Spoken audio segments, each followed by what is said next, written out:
जाहिल उसे कहा जाता है जो आपको सुनने की सलाहियत ना रखता हो। हर बंदा बात करने के काबिल नहीं होता और ना ही हर बात हर बंदे से करने के काबिल होती। कम ज़रफ़ को अगर सर पे बिठाएंगे तो वो आपके सर पे हक देगा। समझदार के लिए इशारा ही काफ़ी है। कुत्ते को कभी घी हज़म नहीं होता।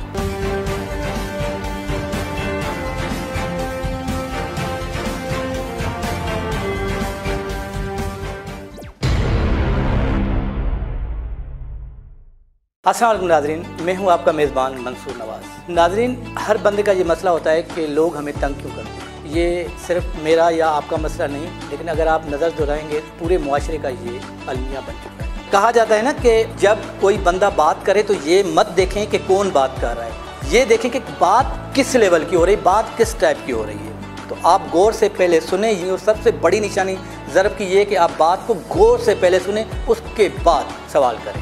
मैं ना आप लोगों को आज एक कहानी सुनाता हूँ। एक बंदा था जिसके घर में एक गधा भी था और एक कुत्ता भी था। तो जो घर का मालिक था वो गधे की खूब खिदमत करता था, घास टाइम पे देना, मालिश करना, चने खिलाना, मतलब खूब सेवा खिदमत करता था उसकी। कुत्ता उसके साथ होता था और कुत्ते को वो देखता भी नहीं था।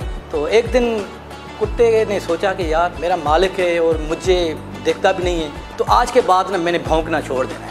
तो अचानक उसी रात उसी घर में चोर आ गए। गधे ने कुत्ते को कहा कि यार आपकी ज़िम्मेदारी है, आप उठें और अपनी आवाज़ को बुलंद करें ताकि मालिक जाग जाए और नुकसान होने से बच जाए। कुत्ते ने कहा कि नहीं, अभी मैंने कभी नहीं भौंकना, क्योंकि सारा दिन मैं देखता हूँ कि मालिक आपके पीछे पड़ा रहता है, तो ये काम अभी आप ही करें, तो मैं नहीं भौंकने वाला। तो गधे ने काफ़ी उसे कहा कि यार आप भौंकें, ये आपका काम है, मेरा नहीं है। तो आखिर कुत्ता नहीं भौंकता है और गधा कहता है चलो अगर तू ये काम नहीं करता तो मैं कर देता हूँ। अपनी सुरीली आवाज़ में गधे ने गुनगुनाना शुरू कर दिया। रात के 3 बजे का टाइम था। मालिक उठा और उसने देखा यार शायद गधे को पेट में दर्द होगा, अजीब अजीब बातें सोची जा रहा था। उठा, उसको देखा, गधा ठीक था लेकिन वो हिचका करी जा रहा था। फिर जाके सो गया। फिर चोर वापस आ गए घर में।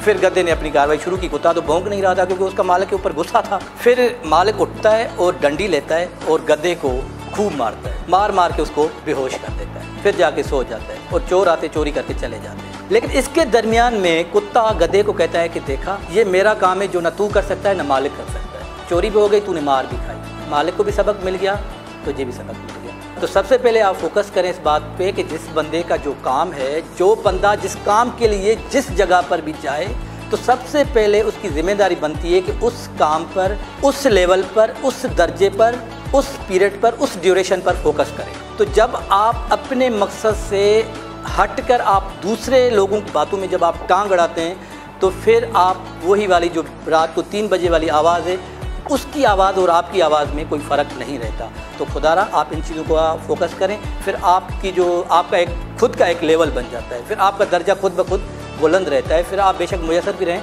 लेकिन आपका असर रहता है। तो आप अपने काम पे फोकस करें। इसमें मैं कुछ बातों के ऊपर बात करूंगा, जैसे एक बात है ज़रफ़, इज़्ज़त, जहालत है, और भी इससे रिलेटेड काफ़ी सारी बातें हैं। जैसे ना एक जुमला है, किसी समझदार ने कहा है कि जो लोग मुयसर होते हैं वो बेअसर होते हैं। अब ये देखें, आप जिसने भी ये बात कही है, ये इस बात में कितनी गहराई है, डेप्थ चेक करें आप इस बात की। यहाँ पर ना कुछ लोग ऐसे होते हैं, किसी इदारे में अगर जॉब्स वगैरह के हवाले से आप देखें, काफ़ी सारे लोग ऐसे होते हैं जो मुखलिस होते हैं, और वो कहते हैं ना, जैसे कहते हैं कि होनहार काम करने वाले लोग, 24 घंटे मेहनती, वो 24 घंटे काम करते हैं। वही रोना रोते रहते हैं कि यार मेरे साथ तो ये हो रहा है, मेरे जो स्टाफ मेंबर्स हैं वो इस तरह बातें करते हैं, MD साहब हैं वो इस तरह की बातें करते हैं। तो ये बातें इसीलिए मिलती हैं। देखें, जो जहालत है ना, जो जाहिल वर्ड है, उसका तालीम के साथ कोई ताल्लुक नहीं, ये बात क्लियर है। पहली बात तो आप सर ये रट लें कि जाहिल उसे कहा जाता है जो आपको सुनने की सलाहियत ना रखता हो। ये जाहिल की पहली अलामत है। अब वो MBBS भी हो सकता है, वो PhD होल्डर भी हो सकता है, वो कोई खेतों में काम करने वाला भी हो सकता है। तो ये जाहिल को सींग नहीं होते, वो हमारे अराउंड ही वो बंदा पाया जाता है, लेकिन वो उसको तालीम के साथ आप उसको कंपेयर नहीं कर सकते। तो ये चीज़ आप जहन में रखें कि हर बंदा बात करने के काबिल नहीं होता और ना ही हर बात हर बंदे से करने के काबिल होती है। तो ये जो चीज़ें हैं ना, ये छोटी छोटी, इन चीज़ों को आप अपने जहन में रखें, और उसके बाद अपने अराउंड, अपने मुआशरे में जितनी भी आपकी जो मुश्किलात हैं वो तकरीबन आपकी इन्हीं बातों के बुनियाद पर ख़त्म हो जाएंगी। अगर कोई बंदा आपकी इज़्ज़त करता है तो आप उसकी इज़्ज़त करें। अगर कोई बंदा इज़्ज़त के काबिल ही नहीं है तो आप उसकी इज़्ज़त बेशक ना करें। इसमें कोई आप नीच नहीं हो जाएंगे या आपकी तरबियत के ऊपर कोई फ़र्क नहीं पड़ने वाला। तो इज़्ज़त उन्हीं की जाती है जो इज़्ज़त के काबिल होते हैं। हर बंदा इज़्ज़त के काबिल नहीं होता। बाज़ दफ़ा आपको जिन लोगों को वो कहते हैं ना कि कम ज़रफ़ को अगर सर पे बिठाएंगे तो वो आपके सर पे हग देगा। तो ये जो सियाने और दानिश्वर लोग थे, उन्होंने ये जो जुमले हमारे लिए कोट किए हुए हैं, इनमें एक एक जुमले की 70-70, 80-80 साल कीमत चुकाई है। हमें यही जुमले अखबारों में, किताबों में और नावल्स में पढ़ने को मिलते हैं और हम उनको बस पढ़ के इग्नोर कर देते हैं।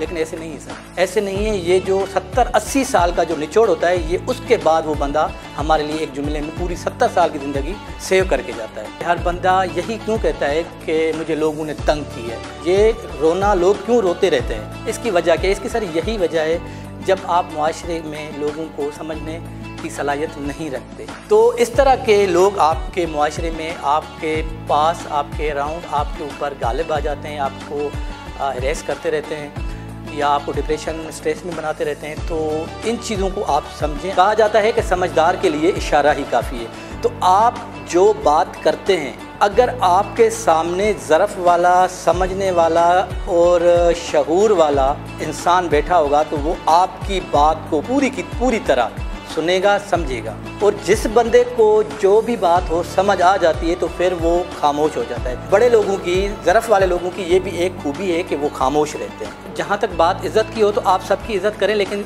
हर बंदे की, कहते हैं, मैंने काफ़ी जगहों पे देखा है, माज़रत कीजिएगा, कि कुत्ते को कभी घी हज़म नहीं होता।